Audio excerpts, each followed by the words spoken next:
Hi all! இது evening எடுத்த mini vlog பார்த்துருவோமா?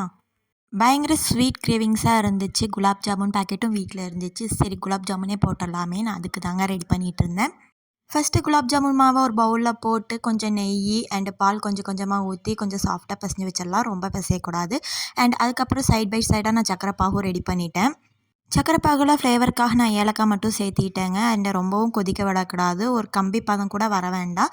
சும்மா தொட்டு பார்த்தாலே லைட்டா எண்ணெய் பதம் இருந்தா போதும். நம்ம அத ஆஃப் பண்ணி வச்சிரலாம். இப்படியே நம்ம குலாப் ஜாமுன் மாவையும் ரவுண்ட் ரவுண்ட் பால்ஸா உருட்டி வச்சுக்கிட்டேன். அண்ட் பார்த்தீங்கன்னா, எண்ணெய் வந்து ரொம்ப காயக்கூடாது. மீடியம் ஃப்ளேம்லயே வச்சு தான் நம்ம குலாப் ஜாமுன் பொரிக்கணும். அப்பதான் எல்லாமே சமமா நமக்கு பொரியும். எல்லா குலாப் ஜாமுன் பால்ஸுமே நான் பொரிச்சு எடுத்துட்டேன். அண்டு கொஞ்சம் ஆற விட்டதுக்கப்புறம் தான் சர்க்கரை பாகுல போடணும். 2மே நம்ம சூடா போடக்கூடாது. அண்ட் கொஞ்சம் 2மே ஆற விட்டதுக்கப்புறம் போட்டா நல்லா சாஃப்ட்னஸா இருக்கும்.